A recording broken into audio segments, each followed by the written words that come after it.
Você acabou de ter uma das melhores experiências em um jogo de toda a sua vida, um jogo que mexeu com você de uma forma inexplicável, se tornando um dos seus jogos preferidos assim que você zerou. E então você foi contar a sua experiência com esse jogo pro seu amigo e logo depois seu amigo começa a te encarar e fala: "Irmão, esse é um dos piores jogos que eu já joguei em toda a minha vida. Nunca mais fala desse jogo perto de mim." E você só não entende o motivo. Afinal, muitas vezes o mesmo motivo que fez você amar aquele jogo é o mesmo motivo que fez os outros odiarem, se tornando uma obra altamente divisiva, onde não existe um meio termo. Ou você vai amar, ou você vai odiar com todas as suas forças. Recentemente isso aconteceu comigo quando fui jogar Far Cry 5, que na verdade eu já fui de ambos os lados. Na primeira vez que joguei, por volta de 2023, achei o jogo muito cansativo e dropei nas primeiras 5 horas, mas depois de um tempo, no começo de 2025, resolvi dar mais uma chance a ele e me surpreendi com o quão bom esse jogo é. E me surpreendi mais ainda quando soube o quão divisível esse jogo é entre a comunidade, tendo pessoas relatando o quão maravilhoso é esse jogo, o quão divertido ele é, e tendo pessoas dizendo completamente o contrário, que ele é o pior da saga, que ele é o mais nada a ver, chamando o jogo de lixo completo. E no final eu acredito que ambos os grupos têm uma parcela de razão. Uma das coisas que eu mais ouvi e que eu discordo completamente é que ele é só mais uma cópia do Far Cry 3 com uma skin diferente, sendo que ao meu ver, com exceção do Far Cry Primal, o Far Cry 5 é o mais diferentão de toda a franquia. Diferente, por exemplo, do Far Cry 4, que esse sim se apoia muito na fórmula do terceiro jogo, e do Far Cry 6, que é basicamente uma cópia de Far Cry 4, com você tendo que fazer parte de um grupo radical para lutar contra um ditador que está em busca de poder, assim como qualquer outro vilão genérico. No Far Cry 5, as motivações dos vilões são mais profundas. Sim, vilões no plural, e é aí que entram dos diferenciais em relação aos outros jogos, que também é um dos motivos no qual algumas pessoas reclamam do jogo. O tema do jogo já é um diferencial bem grande em relação aos outros games da franquia, tendo como principal tema o fanatismo religioso, gerando até uma grande polêmica entre as comunidades antes mesmo do jogo lançar, com a galera querendo boicotar o game. O jogo possui 4 antagonistas, cada um com sua particularidade, com o principal deles sendo Joseph Seed, o líder da seita religiosa intitulada como Edenettes, e devo dizer, depois do Vaz, esse é o vilão com mais aura de toda a saga. Ele é tão louco quanto o Vaz, mas diferente dele, que é mais um cara descontrolado e que gosta de brincar com suas vítimas, Joseph vai um pouco além. Ele é simplesmente um fundador de uma religião que conseguiu persuadir a maior parte de toda uma região dos Estados Unidos a segui-lo fielmente, convencendo essas pessoas de que ele foi enviado por Deus para uma missão na Terra. E isso já é um puta diferencial em relação aos outros títulos, que se resumem em vilões em busca de mais poder. O Joseph realmente acredita ter um propósito naquele mundo. No começo você vê o Joseph e seus irmãos somente como alguns loucos que se aproveitam da fé das pessoas para conseguirem o que querem, mas quanto mais você avança no jogo, mais você duvida de si mesmo, começando a pensar que talvez ele não esteja tão errado assim. E se o Joseph estiver certo? Você já parou para pensar nisso tudo? Todo mundo acha que ele é louco, mas não é. Olha ao seu redor. Este mundo está no limite. Dá para sentir em seus ossos. Veja as manchetes. Veja quem está no comando. Você acha que está salvando pessoas, mas elas já estão salvas. Nós tínhamos um plano. Você não compreende. Não acredita. Não se importa. Que Deus tenha piedade da sua alma.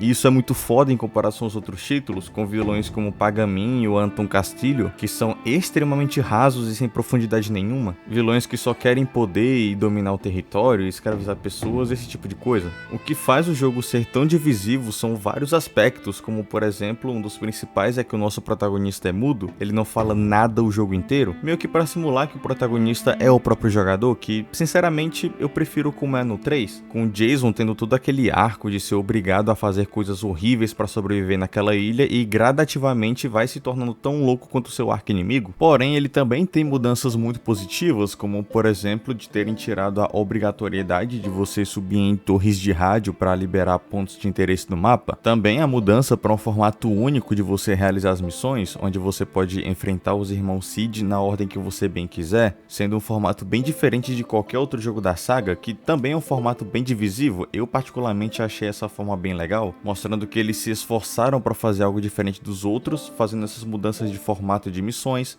protagonista e até mesmo na temática principal do jogo serem divisivos ao extremo. O ponto é que eu admiro o Far Cry 5 ter arriscado tanto, diferente do Far Cry 4, que se apoiou muito na fórmula do Far Cry 3, alterando a estrutura narrativa, a construção do protagonista e até mesmo adicionando uma temática muito polêmica, que é a de fanatismo religioso. E isso obviamente não deixa ele isento de problemas, e óbvio que ele tem alguns defeitos, assim como o antes já citado, o protagonista, que é mudo o jogo inteiro, sem personalidade nenhuma. Porém, se você reparar, muitos desses, entre aspas, defeitos são muito subjetivos, até porque tem gente que ama o fato do protagonista ser mudo, se sentindo mais imersivo na história, e isso sendo só mais uma tentativa de se diferenciar dos outros jogos da saga, visto que existem outros jogos bons onde o protagonista é mudo, como o próprio Half-Life, The Legend of Zelda, o GTA 3 e vários outros títulos. Então, depois de muitas reclamações que o quarto jogo não inovou em nada, ver o 5 fazer mudanças drásticas, ainda tentando manter a essência de Far Cry e dizer que as tentativas de inovações são defeitos e massacrando o jogo por isso, chega até a ser um pouco injusto e contraditório. E eu não tô dizendo que é pra nós aceitarmos tudo que as empresas fazem sem reclamar, até porque se a gente não gosta, a gente tem que reclamar mesmo. O que eu tô dizendo é que seria mais justo nós reclamarmos de algum defeito em si do que uma escolha artística de uma obra, como por exemplo a mudança de perspectiva a partir do Resident Evil 7. Eu pelo menos prefiro Resident Evil em terceira pessoa, só que eu dizer prefiro Resident Evil em terceira pessoa e Resident Evil 7 é uma merda por ele ser em primeira pessoa, é uma linha tênue muito grande. Resident Evil 7 é um jogo maravilhoso, eu reconheço isso, porém eu preferir um Resident Evil em terceira pessoa não faz eu ver o Resident Evil 7, que é um jogo em primeira pessoa, como um jogo lixo. Entende onde eu quero chegar? Da mesma forma, algumas mudanças artísticas feitas no Far Cry 5, como por exemplo o protagonista ser mudo, eu detestei isso, eu não gosto, só que eu não consigo olhar pro Far Cry 5 como um todo e dizer que ele é um lixo por isso, até porque ele trouxe outras várias mudanças que pra mim foram mudanças pra melhor em comparação aos outros jogos. Algum dia eu ainda vou fazer um vídeo mais aprofundado sobre o Far Cry 5, mas o que eu posso dizer mais sobre ele é que por ele ser o Far Cry mais 8 ou 80 de toda a saga, faz dele também o mais interessante de você visitar, pois definitivamente você vai sentir alguma coisa ao jogá-lo, seja ela amor ou ódio.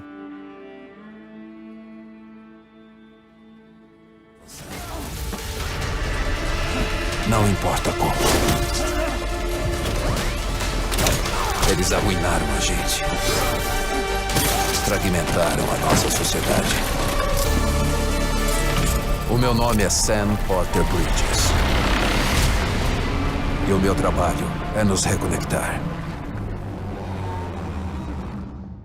Bom, meu caso de amor e ódio com Death Stranding é até um pouco diferente. Eu não amo o jogo, mas também não odeio, mas ao mesmo tempo não é meio termo. É um caso onde eu tentei amar ele, mas nessas tentativas acabou meio que desgastando o encanto que eu tinha pelo jogo, sabe? Quase como tentar salvar um casamento tóxico. Esse jogo ele é bastante 880 muito devido à sua gameplay, que muitos maldosos gostam de chamar ele só de simulador de Sedex. Mas assim como eu citei no meu vídeo sobre jogos bons que eu não gosto, eu não enxergo o jogo dessa forma, eu enxergo ele muito mais do que isso. Eu enxergo Death Stranding mais como uma experiência, não como apenas um jogo. Uma experiência que você precisa ter pelo menos uma vez na sua vida. Death Stranding, mesmo não amando o jogo, eu tenho certeza que ele é um dos jogos mais únicos e mais diferentes já lançados até hoje. Só que, cara, é incrível o quanto tem gente que odeia esse jogo só pela gameplay dele ser muito chata. E realmente ela é muito chata, só que é um chato proposital. O Death Stranding ele foi pensado para ser dessa forma, ele foi pensado para ter um ritmo mais lento de fato. Tanto que se ele tivesse um ritmo mais rápido, acredito que o jogo não funcionaria como ele deveria funcionar. Ele precisa ser mais lento mesmo. E Death Stranding, desde o início, ele sempre me chamou bastante atenção, sempre me deu vontade de jogar ele. Ele sempre me interessou, sempre me brilhou os olhos. Tanto que quando finalmente tive a chance de jogá-lo pela primeira vez, eu fui jogar jogar bastante animado. Os gráficos eram impressionantes, a história parecia ser muito interessante, só que eu infelizmente parei pelo mesmo motivo que a maioria parou, a gameplay ser muito cansativa. Então depois de mais ou menos umas 5 horas jogando, eu dropei o jogo. Um tempo depois, tentei jogá-lo novamente do início e aconteceu a mesma coisa. Depois de umas 5, 6 horas de gameplay, dropei o jogo novamente. E isso aconteceu umas 4 vezes, cara. Eu tentei jogar esse jogo umas 4 vezes, eu tentei amar ele, eu tentei gostar dele, só que eu infelizmente não consegui. Parecia até que a gameplay funcionava como uma espécie de pedágio para eu conseguir avançar na história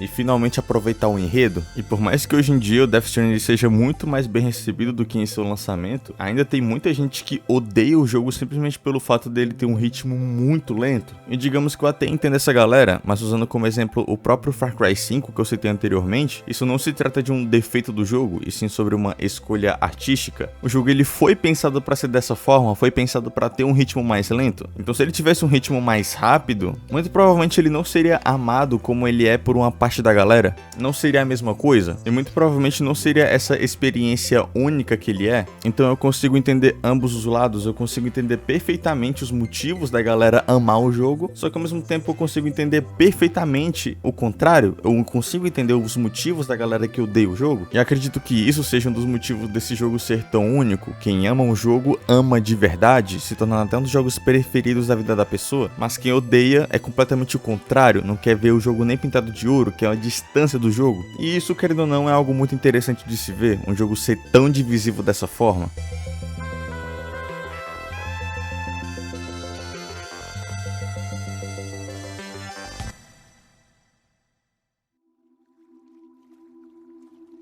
É impossível fazer um vídeo sobre jogos divisivos sem citar o elefante na sala. Um dos jogos mais divisivos de todos os tempos, temos ele, The Last of Us Part 2. Eu sou do lado que gosta do jogo, só que há alguns detalhes que vale a pena ressaltar. O primeiro é que eu não joguei o jogo na época do lançamento, eu assisti a gameplay inteira pelo YouTube e só vim jogar ele pela primeira vez 5 anos depois, em 2025. E o segundo, talvez o mais importante deles, é que eu fui um idiota em assistir a gameplay inteira do segundo jogo e não ter assistido a do primeiro jogo. Pois é, eu primeiro assisti a gameplay inteira do The Last of Us Part 2, pra depois assistir a do The Last of Us Part 1, e também só fui jogar anos depois. Então meio que não deu pra eu criar todo aquele vínculo emocional com o Joel, assim como os jogadores do primeiro jogo criaram antes de jogar o The Last of Us Part 2, com a morte dele não sendo tão impactante assim quanto deveria ser. Então por mais que eu tenha jogado em uma ordem toda errada, agora que eu pelo menos joguei ambos os jogos, eu posso pelo menos formar uma opinião sobre esse jogo tão polêmico. O que eu mais ouço falar mal sobre Halo 2 é de como a morte do Joel foi mal feita, de como ele merecia uma morte mais digna, por ele ser um personagem tão carismático, por ser um personagem tão querido pelos fãs. Só que essa galera esquece de um pequeno detalhe: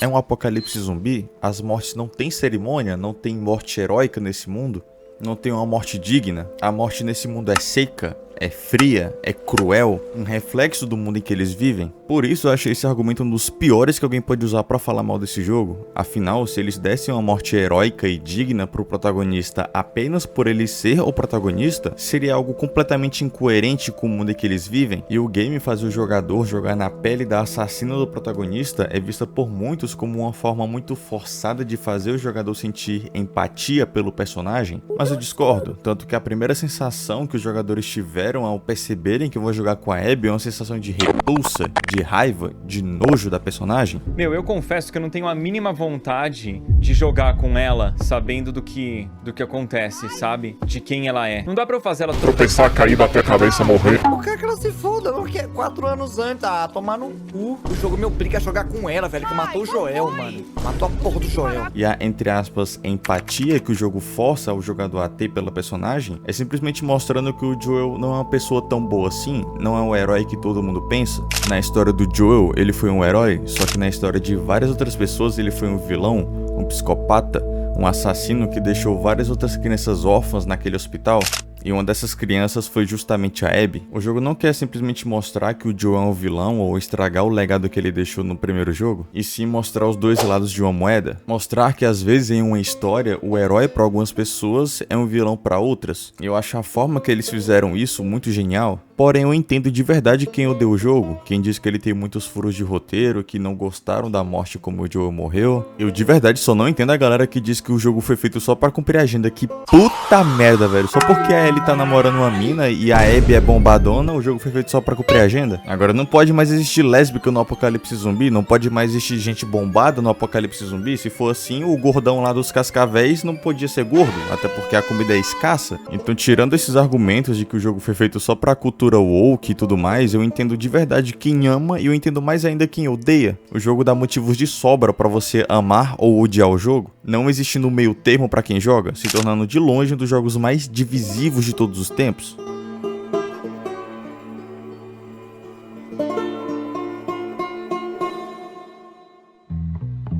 Quando uma obra é muito divisiva, seja ela de qualquer tipo, normalmente quer dizer que os criadores não tiveram medo de arriscar, que quiseram inovar em algum aspecto para agradar as pessoas, mesmo sabendo que outras iriam odiar. E isso, querendo ou não, é melhor que ficar na zona de conforto e criar algo que vá ser difícil de alguém detestar, mas que ao mesmo tempo ninguém vai amar, sendo uma obra completamente esquecível. Apostar no seguro quase sempre torna um jogo esquecível, e esses jogos que citei são exemplos de que os criadores não queriam fazer algo genérico, e sim algo único, ou que pelo menos seja lembrado pelos jogadores, sejam lembranças boas ou ruins. Meu muitíssimo obrigado por você ter assistido até aqui, nos vemos numa próxima, valeu, falou, tamo junto e boa jogatina.